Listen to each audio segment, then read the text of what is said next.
you need. So today, Justin has made more fancy pantsy parts. Wow. I didn't make this. I had somebody make it for me. But Okay, well, whatever. I did design it, which is starting to look like a bad thing.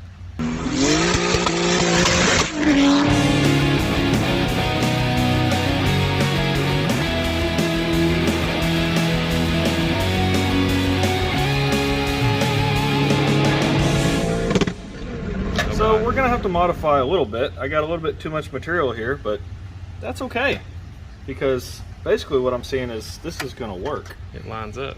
Yeah. What do you mean too much material? It won't pull back right here because I see. It's I got too much meat, but that's okay. We can just cut it off. Yeah, that's what I was gonna say. We don't need to redo it. We just need we modify just need to this a little bit. Modify it. Yeah, I mean that's what we do. We just kind of eyeball measurements and. Now, I guess what I didn't account for is that the screws aren't centered, so we could also just drill different holes. We could slide it over and just drill different holes for the fasteners. Yeah. I thought the fasteners were centered. I made assumptions, gang. Yeah, it's all good. So we'll just make some modifications to it, and then we'll just stick it on there, and that'll get that taken care of. Actually, we need to paint it. This is cold rolled. Oh, okay, so it'll rust. Yeah. All right, well, we'll paint it. Ooh, we got some clear coat. We can paint it black or clear. And hit the track. Sounds good. We'll see what happens. Well, Justin, all he had to do was drill another hole, and it worked. So we didn't even have to modify any of the shape to kind of conform to the bend here and there. All we really had to do was just make new holes, and it turned out pretty good. So radiator is finally mounted. We've got a nice hose here. It's actually 402JZ that we just modified, and it gave me a little bit more clearance. The first one I had, the radius here was a little too late, I suspect, and it was gonna bump that, but now we've got this new one in here. It gave us a little bit more clearance to play with on our filter here, so that we can keep this big donkey of a filter. And if you look down here, we actually ended up fitting a better option for my 90-degree little silicone. I was using the OEM BMW hose, but that actually works out really well. And I think it just barely clears down there. You can see, can't really, just barely clears the frame rail. And then of course, that's just a modified BMW hose.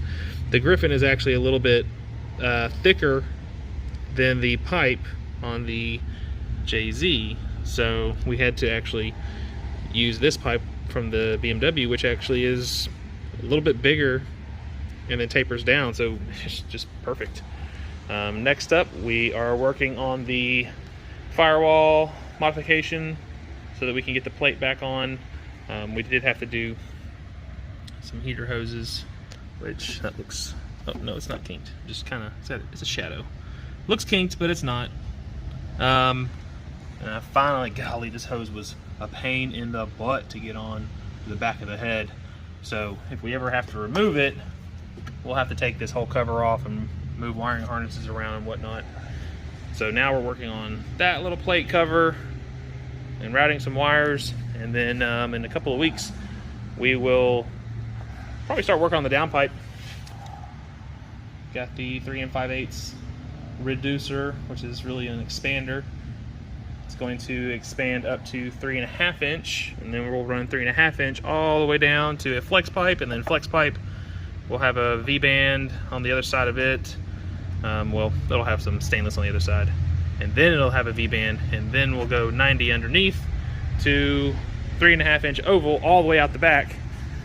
So that'll be interesting. We're going to try to keep the oval exhaust as tucked up underneath here as possible, since we've got incredible ground clearance now with the engine being so high and the transmission being above the frame rails. So we want to keep with that theme. I want to be able to slam this thing as far down on its ass as I can possibly go, and still maintain you know, good suspension geometry, which I'll work on after it's all running. So yeah, little update there. The front mount is in permanently. The radiator's in with its fan permanently. Next up is just buttoning up everything else in the engine bay. We're getting really close, guys. We're getting excited. we'll update y'all more as time goes by. She leaking. Like a cow pissing on a flat rock. Perfect form. Everybody needs to know that it's the day after Christmas. This is my attire in Northwest Louisiana. Yeah. Louisiana, wildin'. I mean, this is year-old ethanol. It looks pretty good. Looks like Bossier water. You want to drink it? No. Bloop. Actually, I would drink this before drinking it. Yeah, probably so. You have bottled water here. Man, I guess I parked it filled up completely. Yeah. We've already filled up this 5-gallon jug, and now we got this 5-gallon jug. So, fun. Drive shaft's not back yet, so we're making a makeshift drive shaft for mock-up. Not even a makeshift drive shaft, just a piece of pipe. Oh yeah, rev it up. Neato. For the downpipe.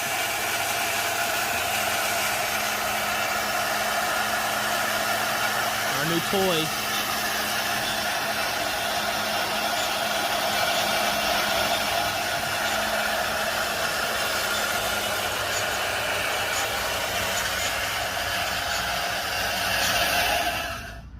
It's gonna need more speed.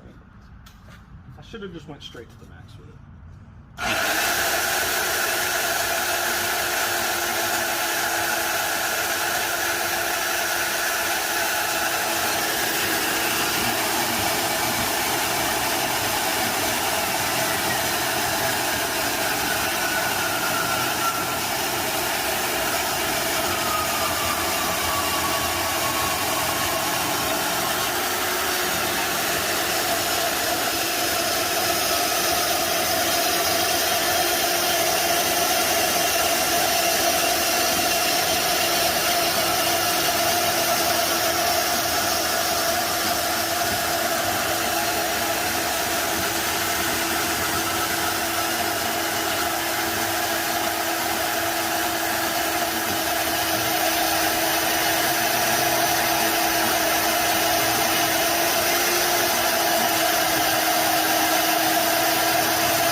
So, y'all wouldn't believe the kind of shit we've done without having a vertical bandsaw. Yeah.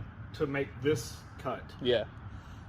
They have no idea. We've tried to cut at least 50 different UJ bends over the past several years with hacksaws, grinders, sawzalls. Sawzalls, it's a standby, Yeah. but never has been straight. Yeah. Ever.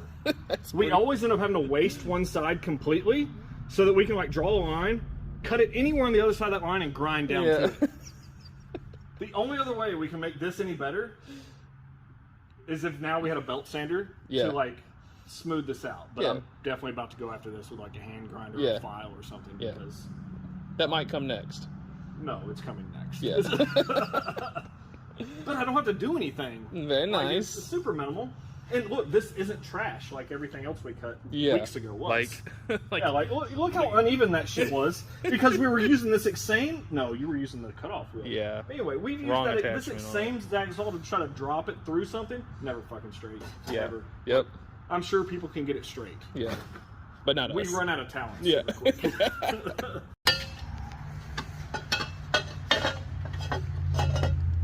So we squeezed it and got it in there. We're still dealing with a. Still dealing with it hitting the. It actually running straight into the firewall. It's hitting the firewall and the manifold. Yeah. Yeah, this is going to be a pie cut situation. Well, you wanted to do that anyway. I mean, I didn't want to, but I thought it would be necessary. I was right. Yeah.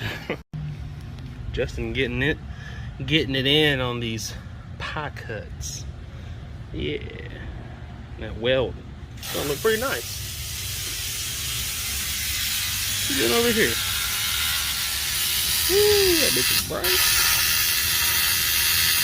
Oh yeah, so this is the 2JZ manifold to LS throttle body adapter that he made.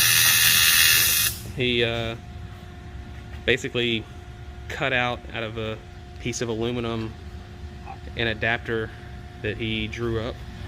I didn't even draw it. You didn't draw it? No, I took the plate of aluminum and I laid the 2JZ gasket on top of it. Well, first I used like some dye. It's called Dychem. Yeah. It's like a blue layout fluid. It's just sprayed on, and I laid the gasket on there and used a scribe to cut it out, and then marked all the hole centers. Used a drill press to mark all the hole centers. Drilled all the bolt holes, and then I actually used a hole saw on the drill press to get the bulk of the big hole, and then I used a bandsaw to cut off the profile, and then a file and some a file and then like some disc like this to finish shape. Some real caveman shit.